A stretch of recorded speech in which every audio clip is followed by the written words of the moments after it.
Hello to all and welcome on the Watchers TV. And in this world of redefining chaos, well, we do have some breaking news and a small analysis to share with you because this is just a big one. Patek Philippe, Rolex, Tudor, Chopard and Chanel have decided to drop out of Baselworld as of next year's edition. Their decision has just been made public conjointly, and I doubt the organizers of Basel saw this one coming despite some pretty clear signs which emerged over the last few days, weeks. But looking back over the last 2-3 years, well, we've witnessed, for justifiable reason, a strong defiance against the two main watch shows, Baselworld and the SIHH, now revamped as Watches and Wonder. Each one continuously losing more and more exhibitors, and with our follow-up on this, I was even referring it to our saga, our soap opera. Well guys, we're reaching the end of the series. Think of it as a poker game. Players have made their move, players bluffed, and players lose. But you know what? Ultimately, it's a good thing, and this COVID situation just acted as a tragic but relentless accelerator of something which was already on a strong decline, i.e. the purpose of these massive, costly shows in a world where digital has changed the rules. But don't get me wrong, I still believe in the future of shows in general, smaller ones around the planet with a more kind of a B2C emphasis, and a big one here in Switzerland for the entire industry together with a more B2B dimension. Well, this might well happen, and look at my enthusiasm and think of it as a pure example of Darwinian evolution. So let's go quickly more on the details of this story, because I almost wanted to make an update about it recently, but happy I didn't, as this has now just climaxed to this stupendous announcements, which clearly hints at the end of the Basel show, or at the very minimum a profound resizing of its ambition. Profound. Rolex, Patek and Chopard were not only historic participating brands, but also heavily involved in the exhibitors committee. And last week, Mr. Hubert Duplessis, its president and incidentally head of investment at Rolex, sent out an official letter to the organizers of Baselworld asking the event to refund without any compromises this year's participating brands and other exhibitors, since the huge majority of them had already paid the fees. And in the current context, well, getting this money back would represent an immense and sometimes indispensable breath of oxygen for many, and in particular the small players. But on the organizers' side, well, they legally had no obligation to refund whatsoever, and them too playing their survival on this despite having earned gazillions of Swiss francs over the years. So that's the reason why they proposed that what had been paid would be used for next year's show, with the show keeping at least 50% to cover this year's cost. Well, all in all, this diverging view was just represented just the nail on the coffin, because the serious damage had already been done at the very moment Baselworld announced the fact that the show would be postponed, but simultaneously announcing next year's date without referring about it to nobody, it seems. Well, they wanted to take the edge on the organizers of the SIHH / Watches and Wonder, and this has backfired on them big time. And on the opposite, well, this is probably what will save Watches and Wonder, because the brands I just mentioned have just announced that they will pull something together on the same exact dates as Watches and Wonder, early April 2021, in Geneva, basically in the same infrastructure, the Palexpo, that's a massive exhibition hall here.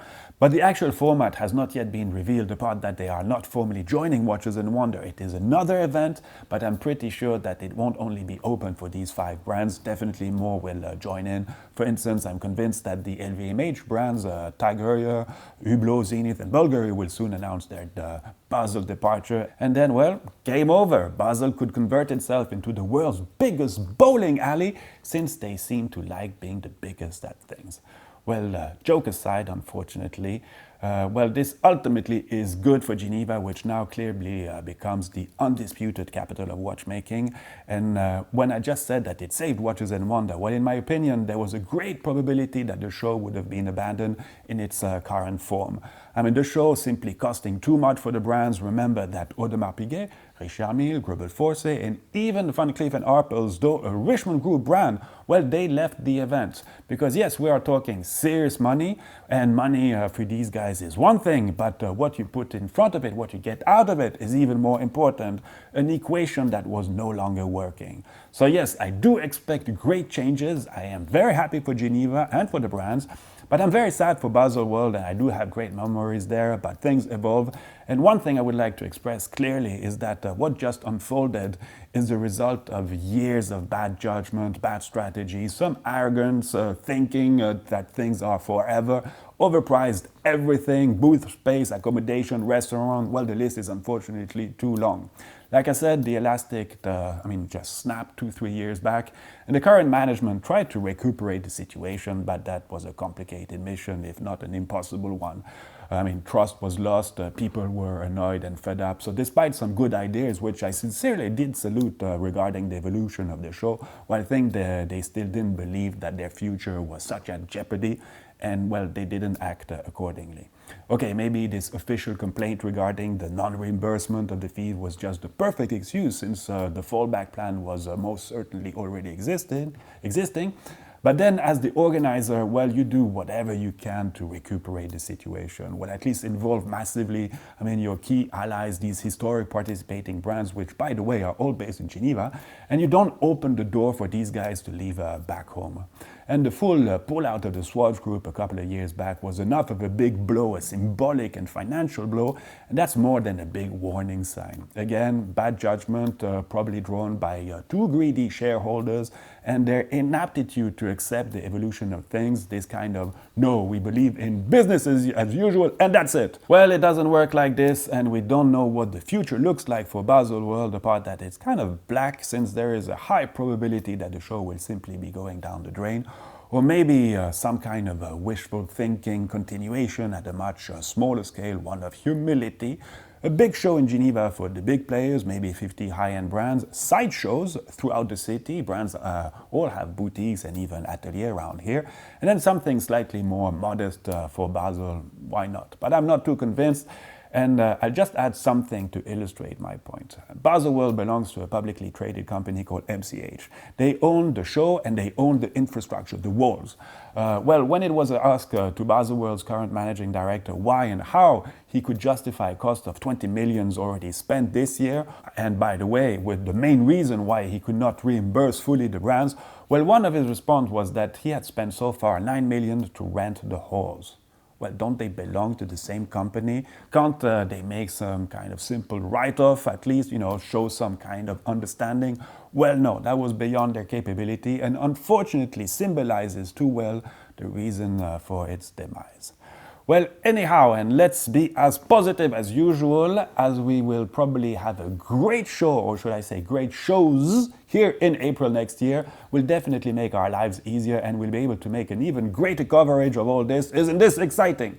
Okay, still some way to go, but what's interesting, and to conclude this video, is that think of these big two core organizations, Watches and Wonder and Baselworld. Well, they represent something of the past, and now power is back in the hands of the brands. Some with more power than others, of course, but ultimately this can lead to something really good for the industry as a whole. No more or less childish, I'm better than you behavior. And in today's extremely challenging context for the industry, well, let's be optimistic. This is actually really exciting, and count on me to follow up on this story, because it could be the backbone for something really great. Okay, this is it. Thanks for watching. Thanks for your support, and a massive Viva Watchmaking to you. Take care. See you real soon, and be safe. Bye.